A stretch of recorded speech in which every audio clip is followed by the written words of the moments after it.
yang dikatakan sendiri oleh Rizal Fadila bahwa kami ditolak, maka saya arahkan ke pidana saja, kan gitu. Dan sekarang udah benar, ke pidana saja. Tetapi kawan ini menangkap bahwa pandangan Prof ini mempengaruhi hakim, sehingga perkara yang dia lakukan kalau cuma mempengaruhi hakim netral ya, ya terserah aja orang berpendapat. Tapi dia mengatakan, Mahfud mengatakan perkaranya Taufik ini akan ditolak. Padahal tidak pernah ada. Saya nggak tahu kalau dia gugat kayak apa gitu, itu perkara lokal kecil gitu. Dan Taufik itu siapa gitu, lalu ini gitu ya. Mau nebeng tenar. Mungkin. Oh, tapi begini, bukan soal itu. Kalau itu sih enggak terlaluan saya. Orang ini, Mas Don Bosco, ternyata enggak tahu ilmu hukum. Oh ya? Coba bayangkan Anda dengar, Mahfud akan digugat contempt of court ke peradilan pidana, akan saya pidanakan. Bodoh dia itu. Enggak ada di hukum pidana kita tuh contempt. Apa landasan hukumnya? Enggak ada. Mereka ini membawa semacam isu lama juga, isu lama karena mungkin ketidakpuasan, mungkin ketidaksukaan bisa juga. Isu lama, kenapa saya sebut isu lama? Isu ijazah itu kan sudah 4 tahun lalu ya, betul, iya kan? Terus sekarang muncul lagi, makanya saya berkomentar 4 tahun lalu udah ditolak kok, sudah tidak diterima oleh pengadilan gitu kok. Sekarang muncul lagi. Mbok sudah ke anu saja, saya bilang ke pidana. Benar, kalau pidana itu bisa manggil Pak Jokowi, bisa manggil Rektor UGM. Kalau ke PT UN enggak bakal manggil, Bung. Itu menangnya kan pejabat melawan rakyat, warga negara. Nah, terus pejabatnya siapa? Pak Jokowi sebagai pemegang ijazah, bukan pejabat sekarang, ya kan? Nggak bisa ke PT UN, pasti ditolak. Kamu apa keperluannya, Bang, gugat ini? Kan gitu PT UN kan? Dan itu sudah dilakukan, betul, tidak dapat diterima. Saya arahkan ke pidana, dan sekarang menurut saya jalurnya sudah benar gitu. Tapi saya tidak tahu kena kelompok.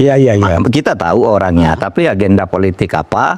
Sehingga saya menganggapnya ya aspirasi lama ya dari sebuah kelompok. Mungkin yang memang tidak puas. Oleh sebab itu saya tidak ikut ke gerakan itu, meskipun saya beberapa kali diundang.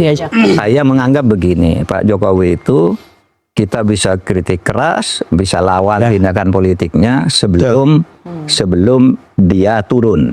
Kalau dia masih populer dan mau melakukan penggagalan politik dengan segala yang dia punya, kan boleh saja. Wong juga yang lain melakukan, masa dia nggak boleh? Iya kan? Nah, oleh sebab itu kalau yang begitu mau dipersoalkan ya silakan aja. Saya akan memberi pendapat hukum saja. Rombongan Faisal itu kantor saya, pokoknya Pak Jokowi harus dipecat. Saya bilang nggak bisa, bukan ke saya minta mecatnya tuh ke MPR. Gitu. Dulu kan pernah ya yang sudah ini kan menggugat pencalonan Gibran juga kan ke kantor saya. Saya bilang saya kontestan, nggak bisa dong saya menyikapi. Itu udah selesai kan gitu kan. Jadi pada waktu itu memang jadi berita dia ke Polhukam, tapi saya nyatakan tolong direkam. Saya bilang saya tidak setuju dengan aspirasi ini. Saya bilang karena ini bukan urusan Menko Polhukam. Waktu itu isu yang sekarang berkembang itu itu lagi, dan orangnya masih ada yang sama.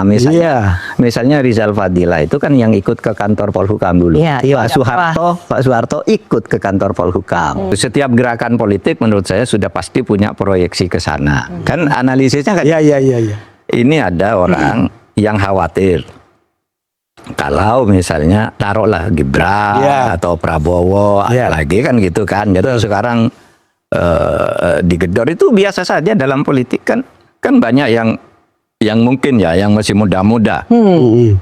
Ada Anies, ada AHY, ada Puan, ada Muhaimin, ada Ganjar dan sebagainya. Itu kan potensial kan. Sehingga orang yang ada di belakang ini bisa saja bergabung.